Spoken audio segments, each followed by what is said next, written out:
So I got something quite different today on my bench from my usual content, which is guitar building. Today I'm actually helping out a friend fixing his wife's acoustic guitar. And this guitar was made in Canada by a luthier named Simon Patrick. It's a cool little guitar. It's a cedar top. I think the back and sides are laminate.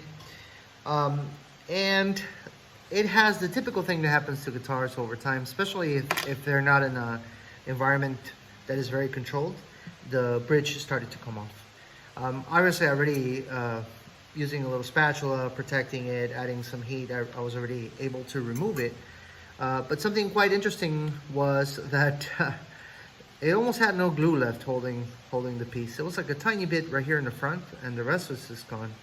So what I've been doing right now is I've been sanding this flat, because a typical thing that happens too when these come off is that they do so because the top starts to bubble up. You get like a hump on this section of the guitar, and that happens because of the pull of the strings.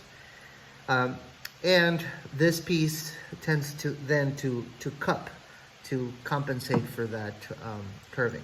So what needs to happen now, which is what I'm doing, is I need to sand this flat very gently, which I'm doing right now. I'm almost there. I got maybe another 10 minutes of work and checking against a straight edge, but I'm almost there. Then I'm gonna let this sit for a little bit with no tension to see if the top comes back to flat, because it currently is not 100% flat. It's not horrible. It's not scary curved, which I've seen before. It's just a little bit. Maybe there's like maybe a 64th on each side here. Maybe on the one side a little more, but it's not a whole lot. So I think it's gonna go back if I let it rest like that without tension, but we'll see.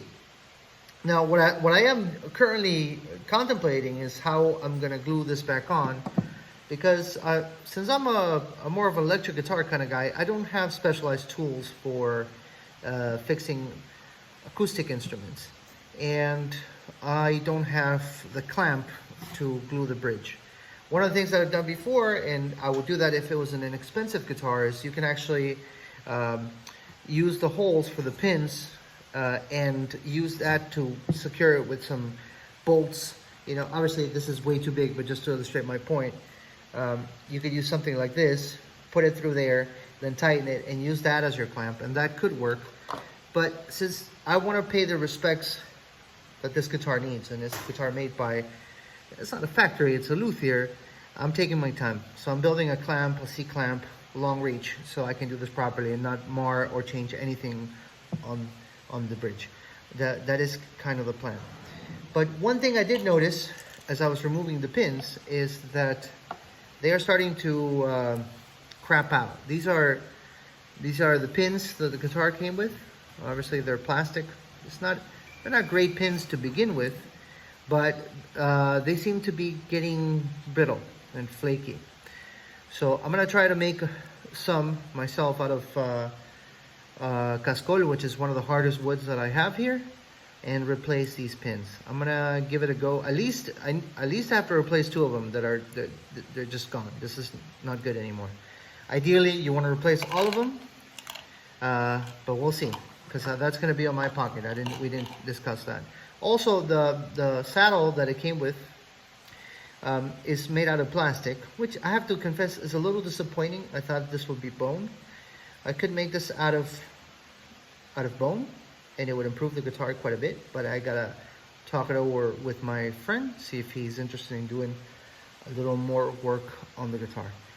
But I'm going to be uploading these short videos about this guitar because I want to be able to show him what needed to be done and the ending result.